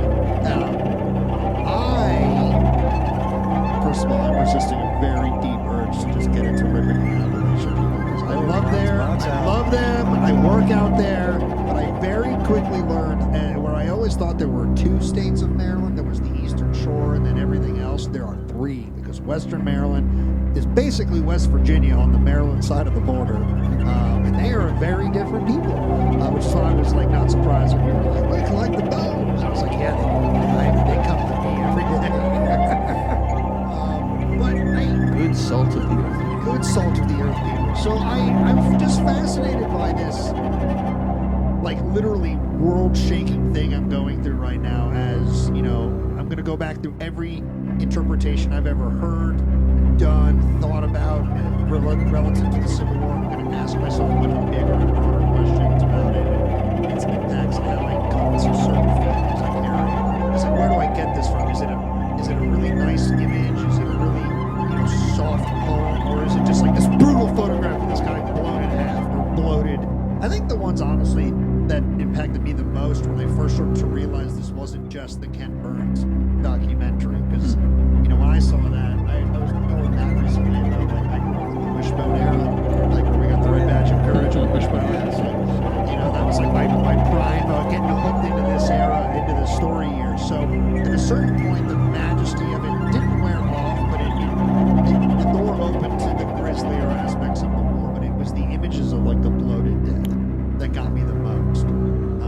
wasn't so much the like those are a pile of bones or this or that. It was just like look at the body, look at that body. It looks so unnatural. One thing too about the Petersburg shots, Yes. Yeah. and they're some of the most powerful ones because one, they're generally only individuals. There's none of the detritus. They were being very deliberate. Like, I mean, we could have a whole episode. I mean, Yeah, no. Lord help you, but just on sort of the evolution of Civil War photography. Sure. So by that point in the war, though, they're doing these very close-up shots of bloody corpses. They were very youthful, and they to me Yeah. are even more sort of. I think you're talking about some of the guys in Fort Mahone. Exactly. I've seen a lot of those Yep. photographs too. Yeah, and you're right. The bloated corpses with the rigor mortis are sort of terrifying in their own right, but like those shots of Petersburg in particular, so youthful, you know, and just so powerful, and it really reorients your thinking because all of a sudden it humanizes again. I think the dead, especially when you're focusing on a person. Think about the intimate shots, as horrible as they are. There are very few faces. Yeah. They're largely anonymous. You can't, you can't shy away from the Mahone or Petersburg shots. Right. I mean, you see their faces. You see their faces, and that was the whole point. Memory is increasingly becoming a much more fascinating subject to me. We did some of this last year with Scott Hartwig when he gave us 2 episodes on Gettysburg, one about the battle, how the evolution of I wonder where we'll finally get to a much broader conversation on the grisliness of this war, the social impacts that grisliness had, the personal impacts that grisliness had, and how it relates to other struggles. Because, like, I am willing to bet if I was to go to 10 major sites where state veterans, I'm probably not going to encounter too many stories like these yet. When do we get there? Yeah, well, and this is the divide. How do we get there? Yeah, there's, I don't like to say there's a divide between public and academic history because that's not productive. I mean, I'm a public historian. I am wearing armor right now. Let's go. I've never written a book in my life, but I've read plenty. But I talk to people. I don't know. Yeah, I know what you mean. who is also an academic, right? Right. But, yeah, this has been, it's sort of old hat now in the academy, right? Like memory studies has been, it was started in the 80s with a lot of French scholars, and then even Civil War scholars picked it up by the 90s, and so it's interesting. And there's so much that's being done now on trauma, part of what scholars call this quote-unquote dark term. You see it in certain public venues, like CWI, again, just saying, keep on that. Pete does a really nice job at trying to bring in those different sensibilities to different public audiences.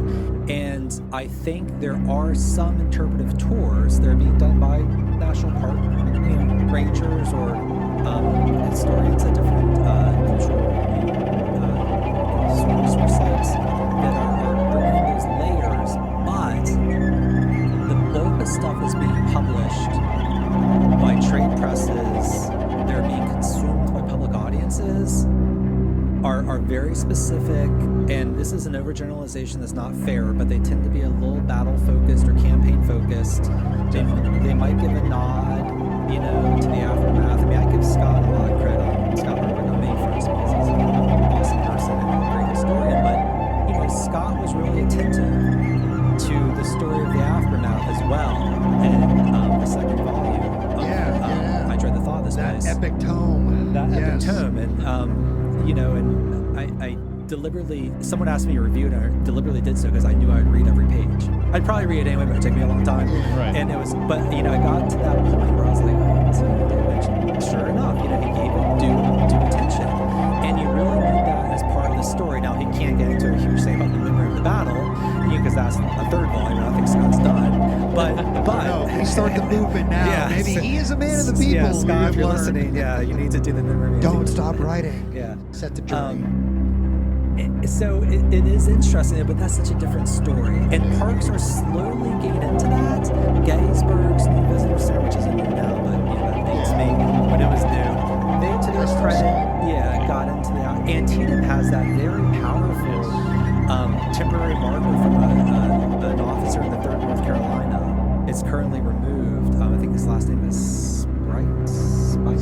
Yeah. And they have a bit of the I think the new visitor center is fabulous, and I love the fact that they have a whole section on memory and commemoration. They have the sort of statuary to relics that are being created. So my point is it's slowly seeping in there. But I mean, I've always thought, like, imagine, and I will often say, and maybe if I push Keith or Brian, they might be up for this, but it's like, imagine a tour. I think this based solely around the aftermath, and they have started to get into the Elliott map. Right. But like that's the focus of the tour. You're not doing it all with the battlefield. I think the problem is that audiences who is their first exposure, they probably need September 17th. They don't need the 19th. But that said, the 19th is such a powerful story. With the burial parties or Basil Biggs up at Gettysburg. Like, again, just a fascinating story about race, about class, about this reinterment process. And so it's a challenge for these under-resourced sites who are short-staffed and can only tell so many stories. And so, here's where that divide is quite real, where in the Academy, I just came back from the Society of Civil Historians Conference. All it is reconstruction and memory, and, this is ground that we've been working through for a long time now. But CWI, which I came back from 2 weeks ago, it certainly has all those layers, but I think there's still a core group who want to really follow the second core, and that's fine. There's nothing wrong with that. But, again, to Pete's credit, like, I did a tour entirely about the civilian experience of Shepherdstown and Sharpsburg, and I did talk about the burial trenches, and we did talk about the aftermath, and we did talk about Dr. Biggs, and, all those different things, and no one ran off. They were trapped on a bus, granted, but like they seemed willing to hear it. Doors were locked. The doors were locked. Nailed, is fine. Couldn't get out.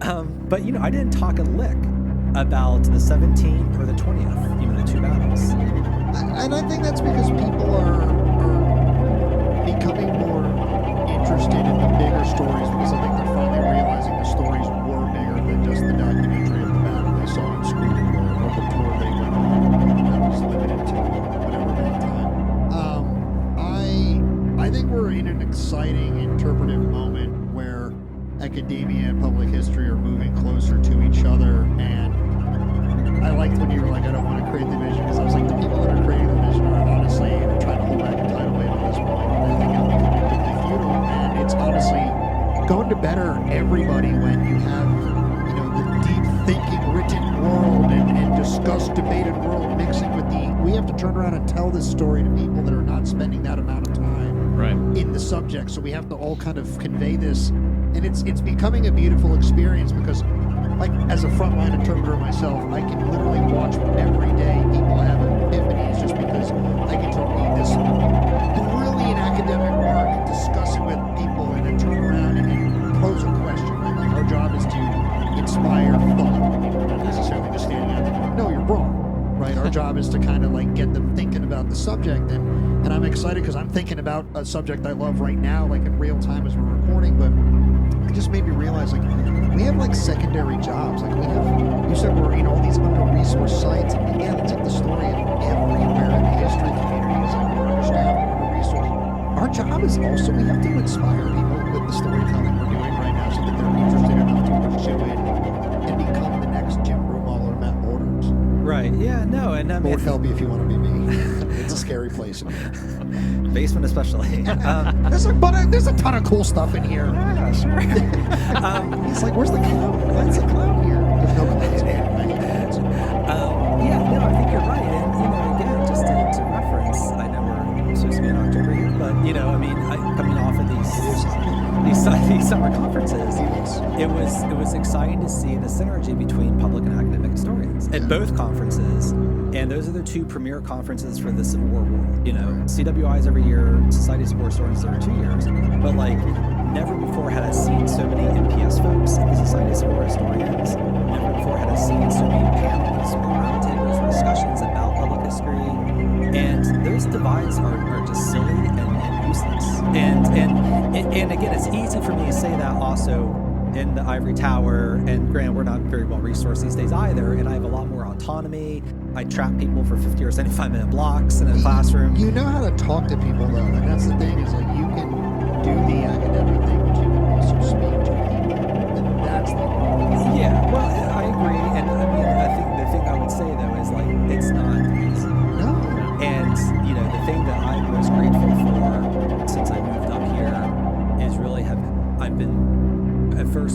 and now willingly accept the opportunity to work with audiences in the field. And when I say forced, I was just terrified. You know, when I did my... Not a fan of people, are you? Exactly. I'm a classic introvert. You know, when I did my stint with the National Park Service as a summer intern, I was a researcher for John Hennessy. And that was deliberate. Yeah. Oh yeah, I worked with one of the greatest, public historians out there. And I loved it. And I did it was deliberately set up in that way because I was like, don't put me on the battlefield. Like, I don't know what to do. And then I kind of stayed in that world. And then when I came up here, I'm just getting bombarded with requests. Like, we got a tour group, 8 hours on Antietam, like this school group, go. And you're going to go on this radio show, and you're going to do this. And I'm being self-referential. And it forced me to, like, become really quickly adaptive. And granted, I've been, like, in front of public audiences, but you got to change everything. And I think the thing that I tell academic historians, is like, that's in and of itself. You gotta learn to do that, and you gotta be willing to concede, like, this is a very different audience. They're smart and engaged, but like if you're citing, like 10 pages of historiography on David Blight and memory studies, like, you're gonna lose them in the first 5 minutes. We're here to hear the story. Yeah. Tell us the story. Yeah. So like, how can you do that? And like, what's been so cool about this area is there's so many good people that I've been able to work with and learn from.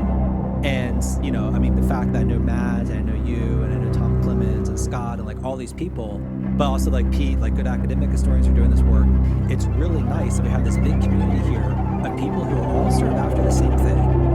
And the academy can be kind of a cruel, divisive place at points, but like I don't generally see that as much with the Civil War community, especially. It's very much like, let's all boats rise here, let's learn from each other, and there's a lot more opportunity to engage in public audiences because you have a topic that by default resonates. If I came in, I can only come into a Civil War world and cite Sullivan Ballou, and like your listeners, like I guarantee 80 to 90% know. Boom, I know exactly what it is. I've seen the documentary. Yeah, seen the documentary. Now you're talking about. And so the story, you already have a hook to the story, and then you're just like, okay, let's destabilize this guy now. We let off with like a big heading, Right. and then we got into imagery and Civil War as a print. Well, good. Very excited, so I thank you for that. So when you're not thinking about bones and grisly images of the Civil War, what do you like to study about the Civil War? Do you have more to talk about with the grisly bones? No, I Okay, think I'm 'cause probably reaching a good. Yeah. I think I probably tried your some patience. I came at this through the common soldier and through material culture. I loved going to museums and I loved the materiality. I thought I was going to be a museum curator when I was younger. But it was really the common soldier's stories, and still to this day, like, a lot of times when you're deep into the dissertation or book process, we're like, oh, this is so cool. Like, I'm just not. I loved working on my dissertation. I loved turning the dissertation into a book. I had to finish it because you have to publish it, you have to move up in the ranks, but I could have kept researching it because I was dealing with a lot of just, middle-class common folk and how they're interpreting these massive events. And to this day, like when everything's kind of wacky and I'm just like, I'll go back to a primary source, a good primary source, a good sort of coffee table book with those images that we're talking about, and it just really, regenerates you. And it's just what I've always liked the best. And the other thing that I'm really fortunate in that I have close proximity to the sites. Yeah. And so I can honestly say, when I move, and I'll eventually move, I'm sure, I will have spent the better part of every week at a historic site. And so, for me, it's just been driving out just because it has close proximity and it's easy to run around on a bike. But that is a fascinating story that spans the 1820s to the 1970s. And then I also am at Antietam, Harpers Ferry, Gettysburg, Monocacy, Winchester monthly. And so it's the sites themselves. And so again, I think that if you have the proximity, if you're a listener, go back to those places and then take those stories and then just rediscover them, right? The sites themselves lend themselves so well to that. So the best times I've ever had, and I think Matt's been on a couple of these, you get a group of people, you get some good documents or some good storytellers, and you just walk together. And people just throw in what they have. You all did this recently, and I wanted to comment because it was you two and Rich Condon, I believe. And Rich is actually going to be in studio tomorrow. Oh my gosh! But I meant to tell you, you got to start untucking your T-shirt. Man. It's tripping me out. You are cool. You do know this, right? Like, That's cool. very proper. listen to heavy metal. No, this one is, but like sometimes you tuck in the t-shirt and people don't know that you listen to Metallica. That's all I'm saying. Like, you know. I've always thought like though I should sort of pace myself according to Matt's like social protocol because he's so good. Oh, it's Matt, so proper. Matt is probably very not polite. You can't guarantee it, but Matt's probably not going to make a mistake. Say something. There's no like heads in his basement. No, there are old co-hosts' heads over here. Obviously, if you're watching the show, you've seen our guy. But I appreciate you coming on the show. This was a really awesome subject. I think for Halloween, especially, talking about something gnarly, thinking about a subject that we normally think about, and as I realize now, in a very romantic way, even still, and kind of bringing it back to a sober reality that war is hell. That's why there's 1,000 versions of that expression. And if you don't trust the expression, go look for the images and look through the memories that people have written down of things, and I guess you'll connect to it a lot better. Do you manage any of the social media does George Tyler Moore have social media? How do people engage with your works? Books you've written, articles you're proud of, anything. How do people get in touch with the excellent works that Dr. Jim Broomall does? So I'm embarrassed, but I have an assistant who is very, very good, Kristen Marino, and she does all of the social media. So we do have like an Instagram, Facebook page.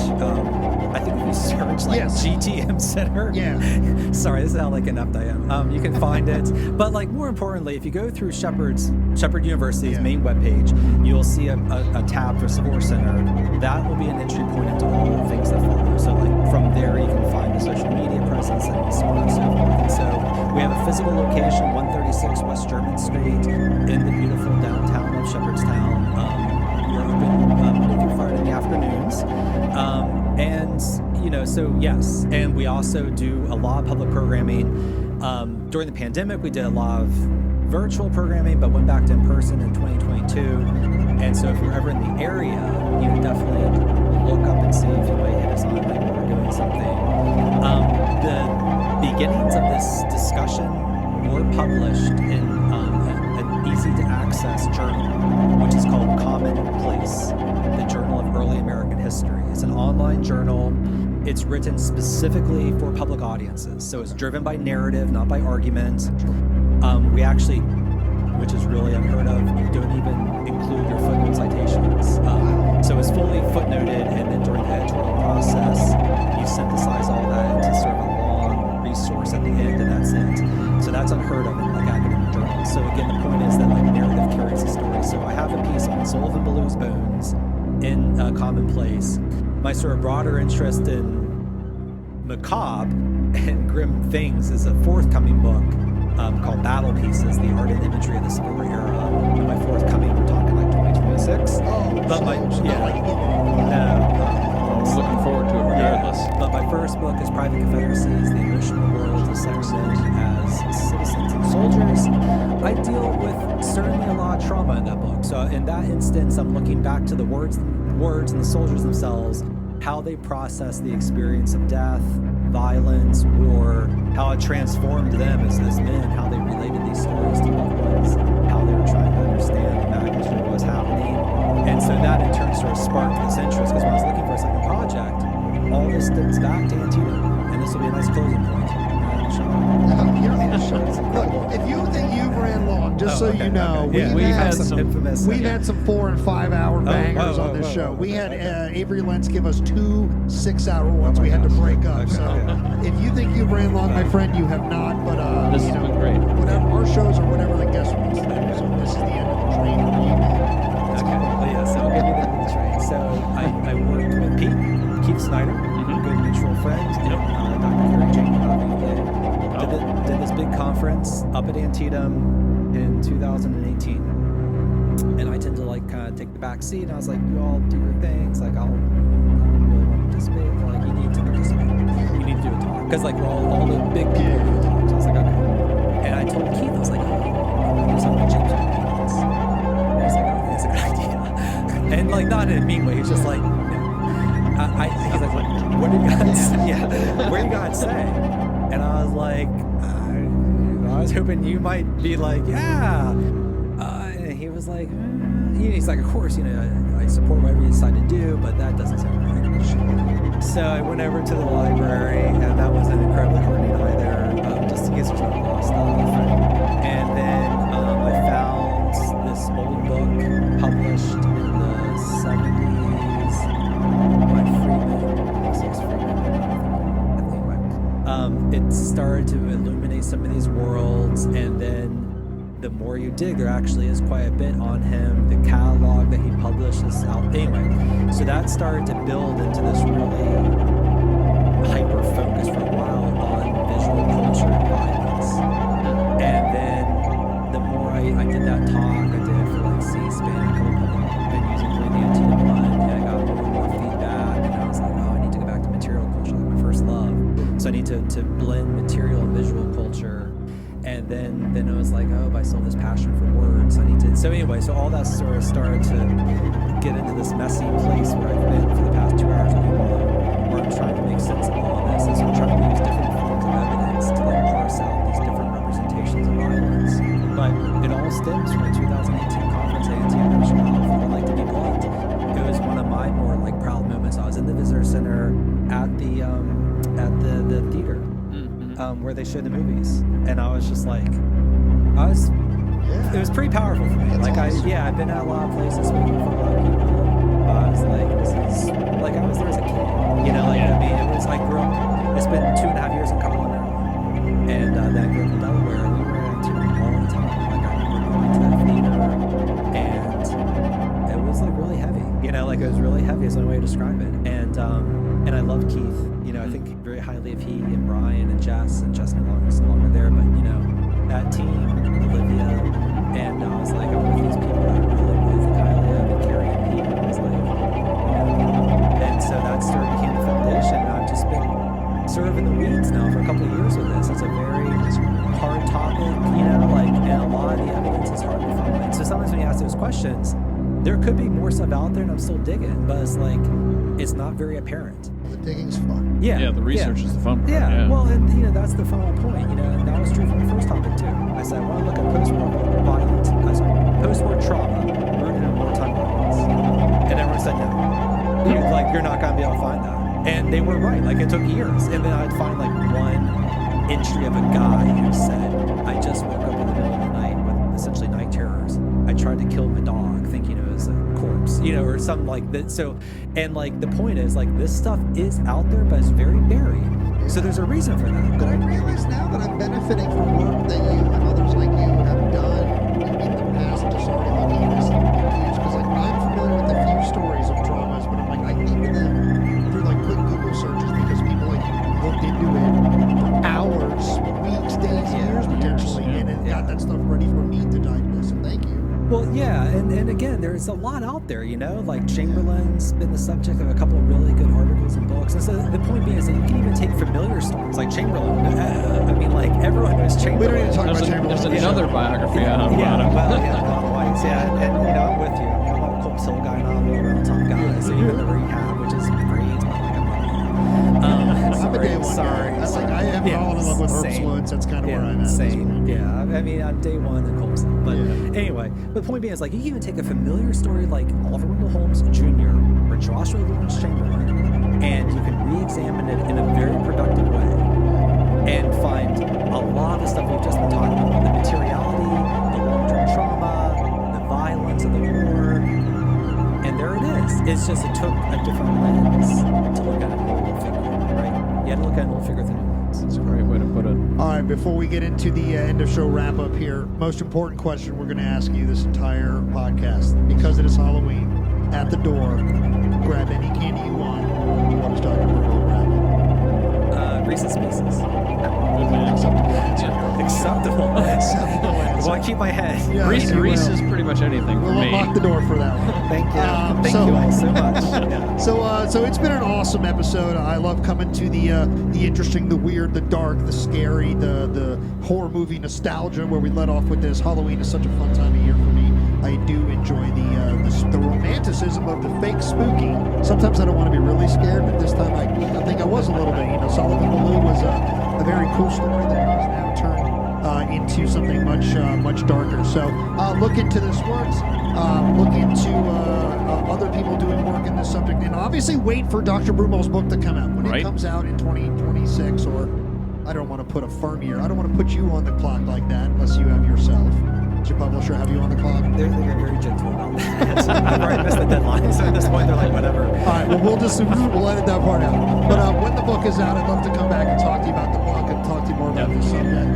If you want to catch up with any of the episodes of the History of Things podcast, any of the deep rabbit holes we've talked about, and you know, some of the episodes we've referenced where these themes have already kind of been touched on in ways, just go back to your favorite podcast app, pull up any episode of the show, you know, click like and subscribe if you're enjoying what you're hearing. If you want to help the show, 5-star ratings and reviews are always the best thing you can do. And following and sharing our social medias, Facebook, YouTube, and Instagram by searching for the History of Things podcast. I am ready to go out and trick-or-treat myself at this point. If you are not ready, that's your fault. I got my pirate outfit on because I'm a pirate every year. And Dr. Broomall is Superman. He's historical Superman today. So we are excited to go celebrate Halloween. But we're going to get out of here. This has been an awesome one. We'll see you in November. For our guest today, Dr. Jim Broomall. For our co-host, Matt Borders, Maddie B. I'm your co-host, Matt McGuire. This has been the History of Things podcast saying we will see you later. Have a good night. Happy Halloween.